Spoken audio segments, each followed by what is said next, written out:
कहते हैं कि भगवान को पाने के 3 रास्ते हैं। या तो आप पूजा कर लो,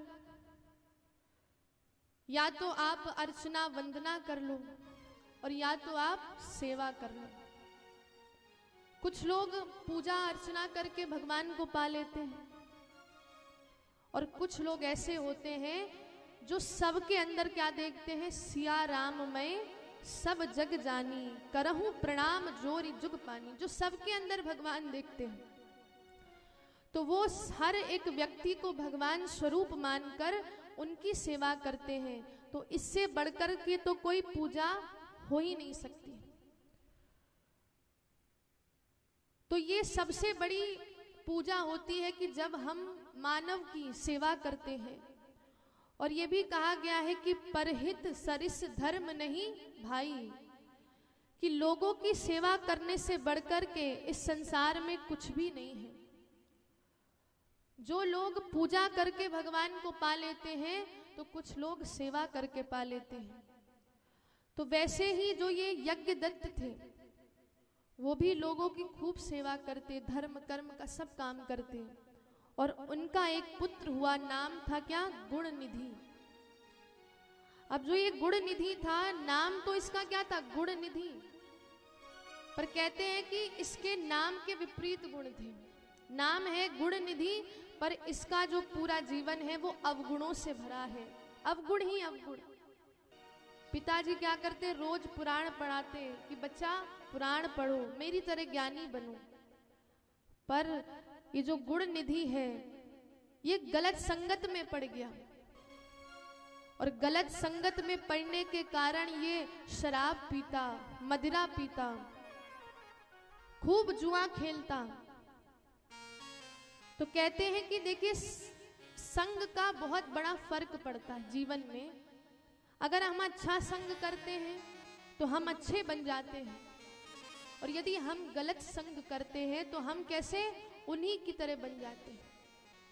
तो इसलिए हमारे जो महापुरुष कहते हैं कि सत्संग की गंगा में जो नित्य नहाते हैं, कहते हैं कि सत्संग की गंगा में जो नित्य नहाते हैं, पापी से पापी भी पावन बन जाते हैं। सभी भाव से गाइए।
सबसे बढ़िया करना है। और सत्संग का मतलब क्या होता है, सत्य का संग करना ही सत्संग है।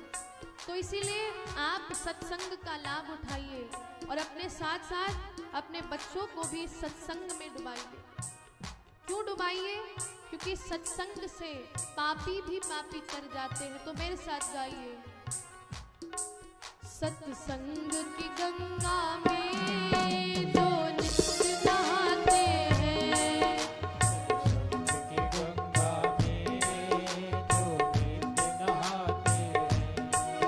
पापी से पापी भी पावन बन जाते हैं।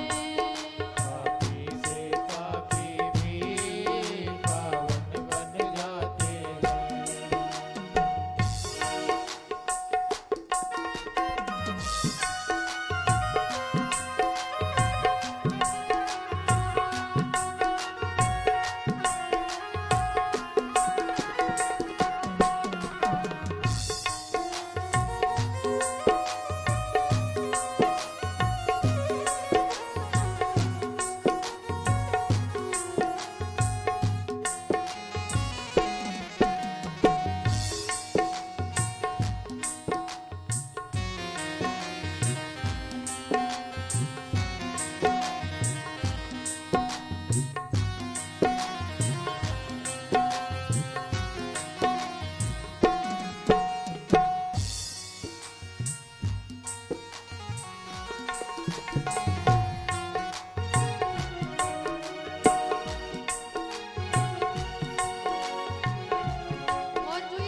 कहते हैं, ऋषियों ने मुनियों ने यह बात बताई है। मुनियों ने यह बात बताई है। ऋषियों और मुनियों ने यह बात बताई है। ऋषियों और मुनियों ने यह बात बताई है। और क्या बताया है? सत्संग ही जीवन है, सत्संग भलाई है। सत्संग ही जीवन है, सत्संग भलाई है। ये वेद बताते हैं, सद्ग्रंथ बताते हैं। ये वेद बताते हैं, सत्संग बताते हैं। पापी से पापी भी पावन बन जाते हैं। पापी से पापी भी पावन बन जाते हैं।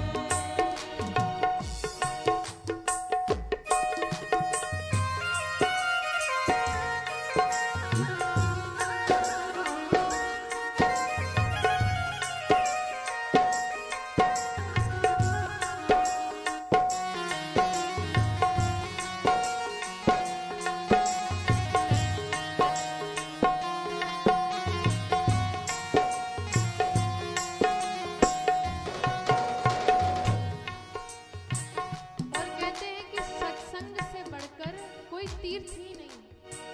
अगर आप तीर्थ नहीं जा सकते तो आप कहाँ जाओ? सत्संग में आ जाओ। कहते हैं कि जहाँ पर कथा होती है तो वहाँ पर तीर्थ सकल तहाँ चली आवत। और तीर्थ के साथ कौन आते हैं? गंगा, यमुना, गोदावरी, सरस्वती, जितनी भी नदियाँ हैं वो यहाँ आकर कथा सत्संग सुनती हैं। तो यदि आप कथाओं में आ जाते हो, सत्संग में जाते हो, तो सारे तीर्थों का जो फल है यहीं पर बैठे बैठे मिल जाता है। तो हमारे संत जन कहते हैं, इस तीर्थ से बढ़कर कोई तीर्थ धाम नहीं। तीर्थ से बढ़कर कोई तीर्थ धाम नहीं। इस तीर्थ से बढ़कर कोई तीर्थ धाम नहीं। इस तीर्थ से बढ़कर कोई तीर्थ धाम नहीं। सत्संग ही जीवन है, सत्संग भलाई है। सत्संग ही जीवन है, सत्संग भलाई है। और ये कौन बता रहे हैं? जितने भी वेद हैं, 4 वेद, 18 पुराण, 108 उपनिषद यही कह रहे हैं। इसीलिए गाइए मेरे साथ, ये वेद बताते हैं, सद्ग्रंथ बताते हैं। ये वेद बताते हैं, सद्ग्रंथ बताते हैं। पापी से पापी भी पावन बन जाते हैं। पापी से पापी भी पावन बन जाते हैं। सत्संग की गंगा में जो नित्य नहाते हैं। सत्संग की गंगा में जो नित्य नहाते हैं। पापी से पापी भी पावन बन जाते हैं। पापी से पापी भी पावन बन जाते हैं। जय हो।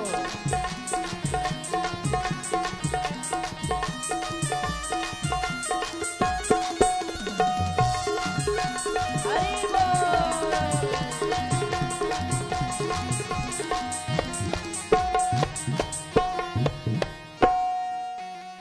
बोलिए शंकर भगवान की।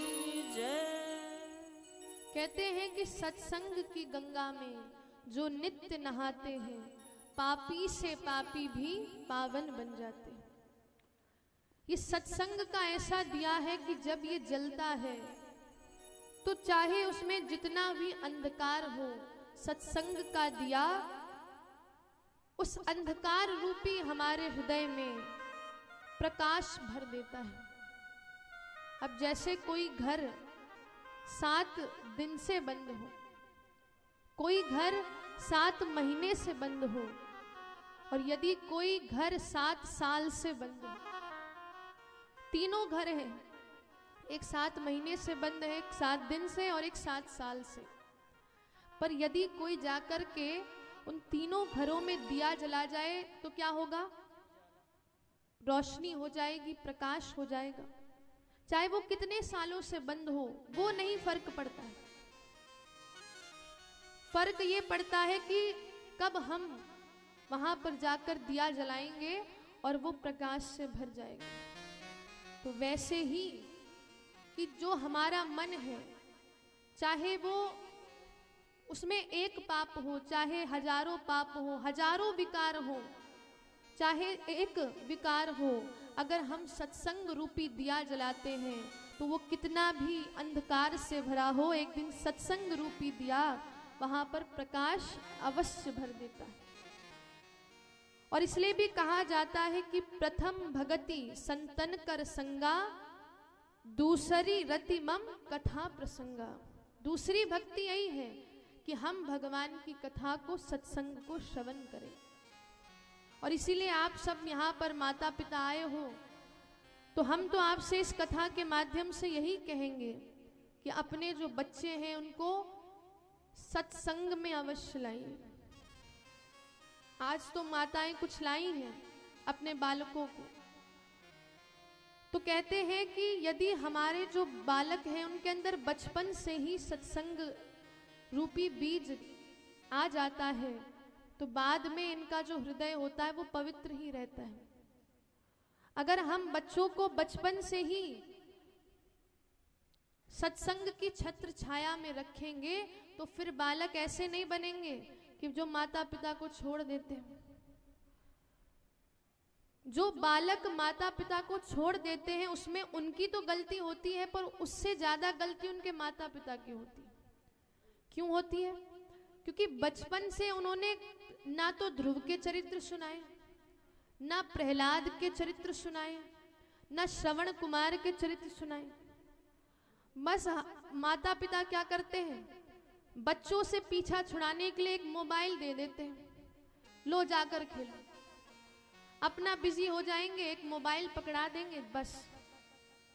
तो कहते हैं कि यदि आप चाहते हो कि आपके बच्चे बुढ़ापे में भी आपका साथ दें, तो बचपन से ही उनको ध्रुव प्रहलाद के चरित्र सुनाइए।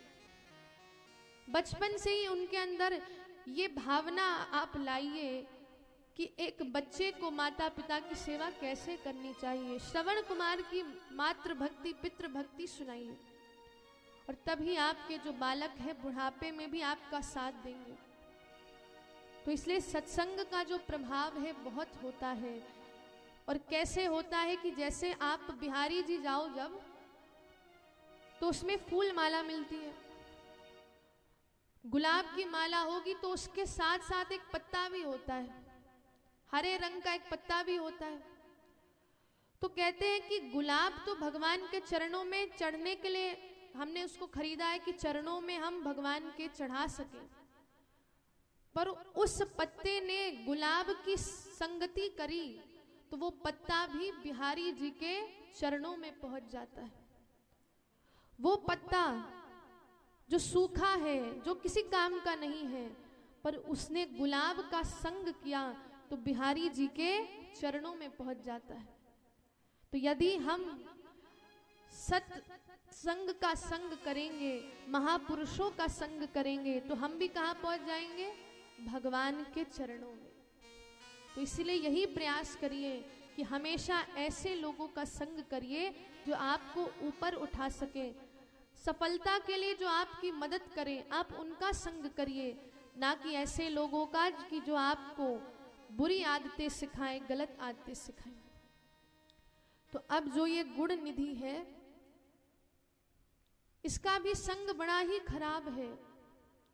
जुआ खेलता, शराब पीता, मांस खाता, ब्राह्मण होके देखिए ये सब कुसंग उसके अंदर भर गए हैं। पिताजी को लगता कि मेरा बेटा तो वेद पुराण पढ़ता है, तो जैसे ही पिताजी घर आते सारा काम करके, तो पूछते कि माता से कि पुत्र कहाँ पर है मेरा। तो माता कहती कि अभी पुत्र ने पढ़ाई कर ली है, वेद पढ़ लिए, अभी वो कहीं गया है, मित्रों के साथ थोड़ी देर गया है। अब देखिए यहाँ पर माता ने भी झूठ बोल दिया। और माताएं ऐसा अक्सर करती हैं कि अपने बेटे को पिता की डांट से बचाने के लिए झूठ भी बोल देती हैं। क्योंकि जो पिता है जब वो मारते हैं, माता सोचती है कि मेरे पुत्र को लग जाएगी, तो इसलिए झूठ भी बोल देती है। और यदि किसी का इकलौता पुत्र हो तो उसको बड़ा लाड़ प्यार मिलता है। तो गुणनिधि की भी माता ने झूठ बोल दिया। तो यज्ञदत्त को तो लगता कि मेरा जो पुत्र है वो वेद पुराण पढ़ता है, सत्य का संग करता है, बड़े प्रसन्न है। एक दिन माता बैठी और माता ने समझाया कि पुत्र, तुम्हारे पिता इतने बड़े महान पुरुष हैं, हमेशा सत्य का संग करते हैं, लोगों की सेवा करते हैं, धर्मनिष्ठ हैं, कर्तव्यनिष्ठ हैं, और तुम जाकर के जुआ खेलते हो। इसलिए पुत्र अभी भी समय है, सुधर जाओ। अगर पिता को कहीं पता चल गया तो उनकी समाज में क्या स्थिति हो जाएगी। तो इसलिए अभी भी पुत्र संभल जाओ। उसने बात सुनी एक कान से और दूसरी कान से निकाल दी। अब कहते हैं कि एक दिन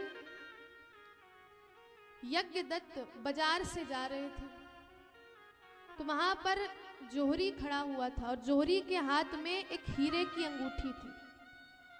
अब यज्ञदत्त को लगा कि ये तो मेरी अंगूठी है, इसके पास कैसे आ गई, ये तो मेरी अंगूठी है।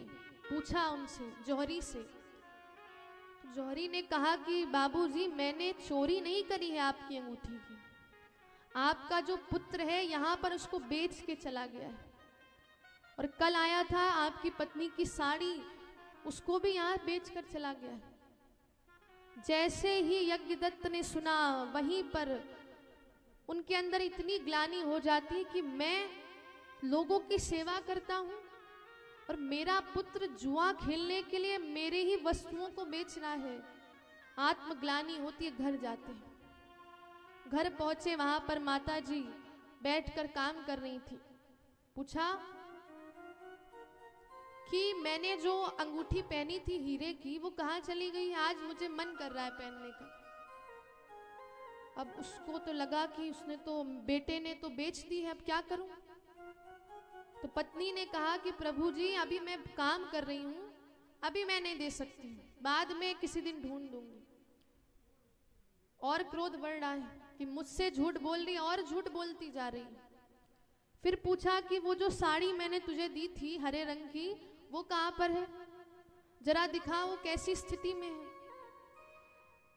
तो फिर झूठ बोल दिया कि अभी मैं कुछ काम कर रही हूँ, बाद में मैं आपको दिखाती हूँ। उसी समय कहा कि आज से हम दोनों का रिश्ता यहीं पर टूट गया, क्योंकि तूने मुझसे एक बार नहीं हजारों बार झूठ बोला है। आज मेरी समाज में जो प्रतिष्ठा है वो सब धूमिल हो गई है, सब धूमिल हो गई है। तो इसलिए आज से हमारा और तुम्हारा जो रिश्ता है वो सब समाप्त हो गया है। और कहते हैं कि उस समय जो यज्ञदत्त हैं सब कुछ छोड़ छाड़ कर चले जाते हैं और सिर्फ माता बची हैं। और कहते हैं कि वो जो गुणनिधि है वो 19 वर्ष का है, उसका विवाह भी हो चुका है। और पुराण लिखते हैं कि उनविंशति को असी त्वमेषा षोडश वार्षिकी। कहते हैं कि वो 19 साल का है और उसका विवाह एक 16 साल की कन्या से हो गया।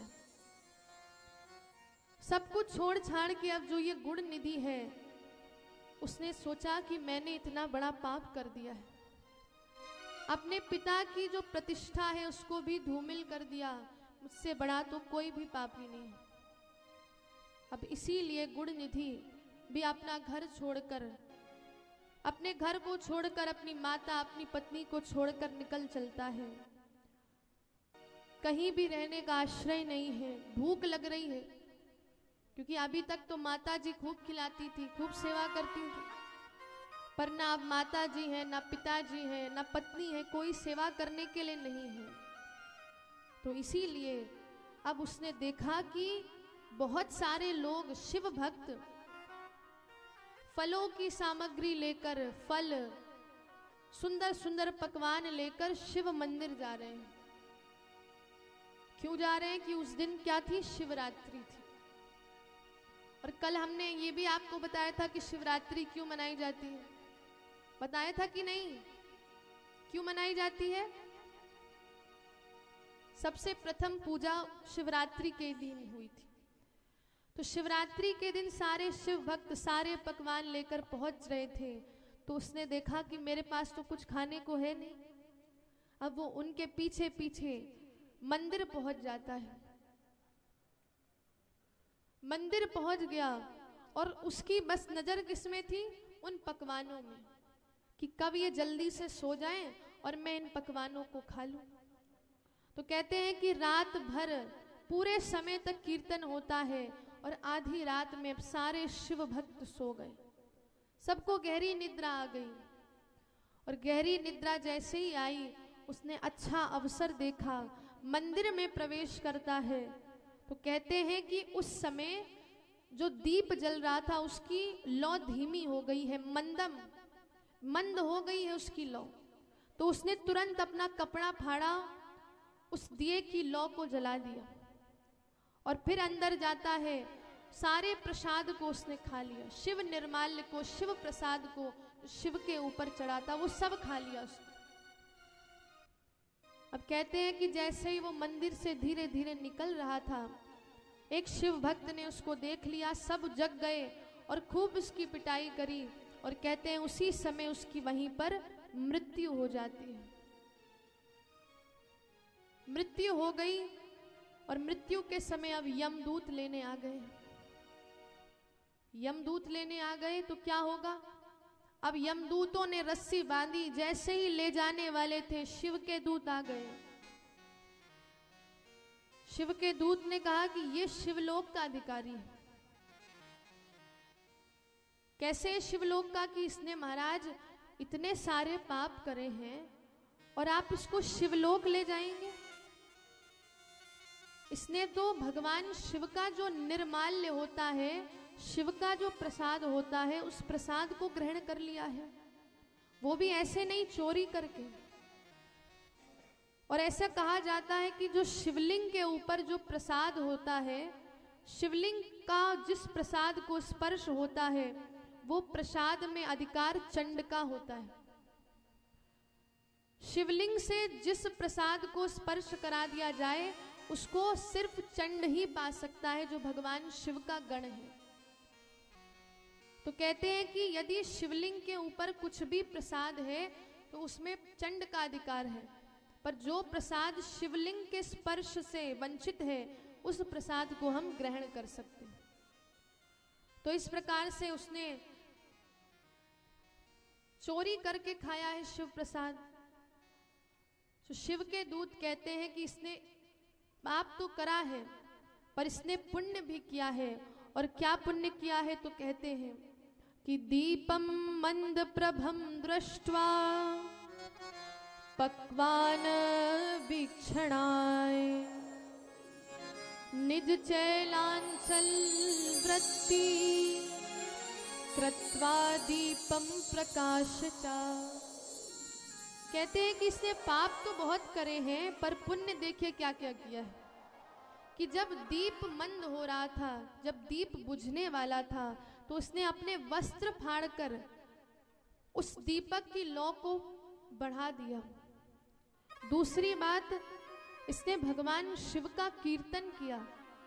तीसरी बात, शिवरात्रि के दिन इसने पूरा व्रत रखा, क्योंकि कुछ खाने को नहीं मिला था इसको। इसने व्रत रखा, तो इसीलिए ये भगवान शिव के लोक का अधिकारी है, ना कि यमलोक का। तो कहते हैं कि शिव लोक लेकर चले गए सारे शिवदूत। बोलिए शंकर भगवान की। और कहते हैं कि अब वही गुण निधि क्या बन जाता है? कलिंग राजो भविता। वही गुणनिधि क्या बन गया है? कलिंग का राजा। तो अब जितने भी शिव के दूत हैं वो तो उसको ले आए थे, और इधर जो यमराज के दूत हैं उन्होंने कहा कि प्रभु आज से हम अपनी नौकरी छोड़ रहे हैं। क्यों, क्या हो गया, क्यों नौकरी छोड़ रहे हो? कहा प्रभु हम जिसको भी लेने जाते हैं, भगवान शिव का जो भक्त होता है तो शिव के दूत आकर हमारी ही पिटाई कर देते हैं। अब बताइए हमारी कोई इज्जत है कि नहीं? सब हमारी पिटाई कर देते हैं, इसलिए आज से नौकरी हम छोड़ रहे हैं। उसने कहा हुआ क्या? तो शिव के दूतों के बारे में सारी बातें बता दी कि शिव दूत आए, उस गुणनिधि को हम ले जा रहे थे पर इन्होंने हमारी खूब पिटाई कर दी। यमराज ने कहा कि पूरी बात हमें बताओ विस्तार से। तो कहा कि इन्होंने शिव के मंदिर में व्रत रखा और जितने भी पुण्य करे थे सारे बता दिए। तो हमारे यमराज एक बड़ी सुंदर बात कहते हैं। क्या कहते हैं सुनिएगा ध्यान से। ये त्रिपुंड धरा लोके विभूत्या सीतया गणः ते सर्वे परिहत्वा नानेतव्यः कदाचनः। यमराज कह रहे हैं ये त्रिपुंडा कि जिनके मस्तक में भगवान शिव का त्रिपुंड सुशोभित है, जिनके गले में भगवान शिव से संबंधित रुद्राक्ष है, रुद्राक्ष की माला जो पहनते हैं, जो भगवान शिव की कथा में आते हैं, जो भगवान शिव का नाम लेते हैं, और यहाँ तक कि शिव महापुराण में लिखा है कि जैसे आपने देखा होगा कि कोई भी कथा होती है तो जो शिव बनते हैं, जो शिव का अभिनय करते हैं, वो भी कहाँ जाते हैं? शिवलोक को जाते हैं। जो शिव का अभिनय करके अपनी रोजी रोटी चला रहे हैं उनको भी शिवलोक का अधिकारी माना गया है, जो त्रिपुंड लगाते हैं। और देखिए ये कहा जाता है कि हम जब भी पूजा करें तो हमें पहले क्या लगाना चाहिए? तिलक लगाना चाहिए। बहुत से हमने शिव मंदिरों में देखा है कि लोग पूजा पहले करते हैं और तिलक जो त्रिपुंड है बाद में लगाते हैं। और क्यों लगाते हैं आपको पता है? सेल्फी खींचने के लिए। पूजा हो गई और बाद में जब पूजा हो जाती है तो सेल्फी खींचने के लिए ये गंगा जी हैं, ये शिव मंदिर है और हम शिव जी की पूजा करके आए हैं, इसलिए त्रिपुंड लगाते। सिर्फ शो करने के लिए कि हम शिव मंदिर गए थे, इसलिए वो त्रिपुंड लगाते। बस शिव महापुराण कहती है कि शिव पूजा करने से पहले हमें त्रिपुंड लगा लेना चाहिए। चाहे आप वैष्णव हो, चाहे आप शैव धर्म से संबंधित हो, कोई भी धर्म से संबंधित हो, सबसे पहले क्या लगाना चाहिए? तिलक लगाना चाहिए। शिव के भक्त हैं तो भस्म लगानी चाहिए, रुद्राक्ष धारण करनी चाहिए। वैष्णव हैं तो कंठी धारण करिए, तिलक लगाइए। और आजकल तो भैया कोई भी तिलक लगाने लगता है तो सब लोग क्या करते हैं? घूर घूर के दिखने लगते हैं। जो तिलक लगाता है उसको ऐसा लगता है कि मैं पता नहीं कौन सा एलियन हूं कि जब सब मुझे ऐसे देखते जा रहे, सब घूरते रहते हैं। अगर आपने देखा होगा कि कोई धोती पहन ले, धोती कुर्ता, और अगर वो सड़क से निकल जाए तो सारे लोग उसको घूरने लगते हैं, सब देखते हैं। परंतु उनको क्या मालूम कि धोती कुर्ता, ये तिलक, ये कंठी क्या होती है? हमारी भारतीयों, हमारी हिंदुओं की पहचान तो यही है। और लोग तो बड़ा कहते हैं कि हम भगवान के भक्त हैं, पर त्रिपुंड तिलक लगाने में ही शर्माते हैं। और हम जब यहाँ पर आ रहे थे तो हमने भी तिलक लगाया था। ट्रेन में बैठे तो सब हमें ऐसे घूर घूर के देख रहे। हमें लगा कि हमने पता नहीं कौन सा पाप कर दिया। ऐसा क्या लगा है कि लोग हमें ऐसे घूर घूर के देख रहे हैं? अरे ये तो भक्तों का अधिकार होता है तिलक लगाना, कंठी पहनना। तो इसलिए हमें कभी भी शर्माना नहीं चाहिए ये सब धारण करने। ये पहचान होती है कि हम भगवान के भक्त हैं। जैसे एक सोल्जर है, वो अपनी वर्दी क्यों पहनता है कि बताने के लिए कि आई एम अ सोल्जर। एक स्टूडेंट जो है वो अपनी यूनिफॉर्म क्यों पहनता है, लोगों को बताने के लिए कि आई एम अ स्टूडेंट, मैं फलां स्कूल का स्टूडेंट हूँ और ये यूनिफॉर्म उसकी पहचान है। तो हम भी कंठी माला ये धारण करते हैं लोगों को बताने के लिए कि हम ऐसे वैसे नहीं, हम भगवान के भक्त हैं। हम किसके हैं? हम भगवान के। तो इसलिए कभी शर्माना नहीं चाहिए। और लोग कहें कि बड़ा दिखावा करते हैं तो उनको कहने दीजिए, क्योंकि 4 लोग तो कहते रहेंगे। ये जो 4 लोग हैं इनका काम ही क्या होता है? बोलना। बस ये बोलते हैं। कोई भी आप अच्छा काम करने जाओ तो ये 4 लोग पहले आ जाते हैं, पर आज तक ये नहीं मालूम चला है कि ये 4 लोग हैं कौन। किसी ने देखा है 4 लोगों को? कोई भी हम काम करें तो कहते हैं भैया 4 लोग क्या कहेंगे, अरे कथा हो रही है 4 लोग क्या कहेंगे, अरे तिलक मत लगाओ वो 4 लोग क्या कहेंगे। तो ये 4 लोग बीच में जरूर आ जाते हैं, पर किसी ने आज तक उन 4 लोगों को किसी ने नहीं देखा है। तो इसलिए 4 लोग कहते हैं, कहने दीजिए। अगर हमने उनको ही रोक दिया तो उनका तो काम ही है बोलना और हमारा काम क्या है? बस करना। और एक बार ऐसे ही हुआ कि एक पिता पुत्र, पुराने जमाने की बात है, उस समय गाड़ी नहीं होती थी, तो घोड़ा लेकर के अपना सामान लेकर जा रहे थे। तो पहले तो उनके पास खूब सामान था, पिता भी थे पुत्र थे। तो पिता ने कहा कि बेटा तुम बैठ जाओ। तो बेटा बैठ गया, सामान भी है, सामान भी लद गया है। तो वहां से 4 लोग निकल रहे थे।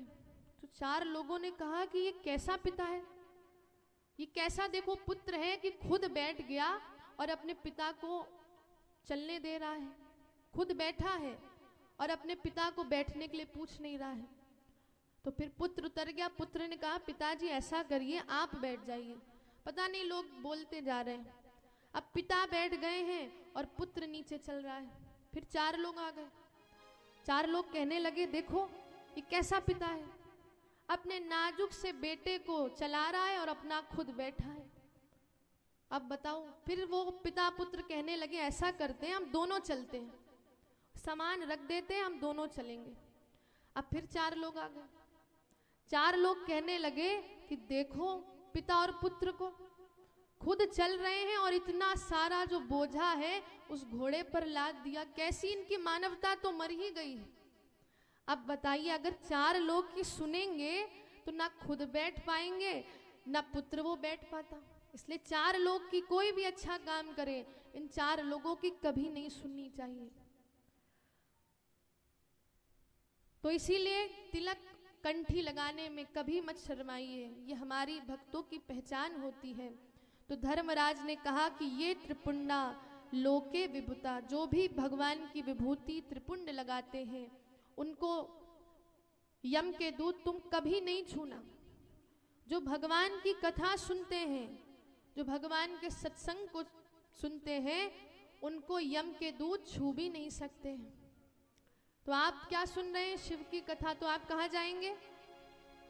शिव के लोग जाएंगे, आपको यम के दूत छुएंगे भी नहीं, क्योंकि आप तो बड़े भाव से भगवान की कथा सुन रहे हैं। तो इसलिए आपको तो शिव के दूत ही लेने आएंगे। तो आप लोग चिंता ना करिए कि हमें यम के दूत छुएंगे, आपको तो छू ही नहीं सकते हैं, क्योंकि आप भगवान शिव की भक्ति करते हैं, शिव की आप कथा सुन रहे हैं। तो आपको तो अब चिंता करने की जरूरत ही नहीं है। आज से आपका टिकट कहाँ का कट गया है? शिवलोक का, और आप लोग शिवलोक ही जाओगे। तो अब यमराज ने बताया कि किसको यम के लोक लाना है, किसको छोड़ देना है। और अब इसके बाद वो गुण निधि कलिंग देश का राजा बन गया। और कहते हैं कि बचपन से ही उसके अंदर भगवान शिव की भक्ति विद्यमान है। धीरे धीरे वो बड़ा हुआ, पिता का सिंहासन उसने ले लिया और उसने अब एक नियम बना दिया है अपने राज्य में। और क्या नियम बनाया है कि जो भी व्यक्ति शिव के मंदिर में दीप दान करेगा, शिव के मंदिर में दीप जलाएगा, उसको मैं स्वर्ण की मुद्राएं दूंगा, स्वर्ण की मुद्राएं मैं उसे प्रदान करूंगा। तो उसने अपने राज्य में यह नियम बता दिया कि जो भी शिव के मंदिर में दीपदान नहीं करेगा उसको जेल में डाल दिया जाएगा। तो आप लोग शिव के मंदिर में दीपदान करते हैं? आप लोग कौन कौन करता है दीपदान? तो देखिए, शिव के मंदिर में दीपदान करने का बड़ा महत्व है। कहते हैं कि जो भी भगवान शिव के मंदिर में दीपदान करता है उसकी सारी जितनी भी मनोकामनाएं हैं वो पूर्ण हो जाती हैं। तो दीपदान तो अवश्य करना चाहिए। वो खुद भी दीपदान करता और लोगों को भी प्रेरित करता।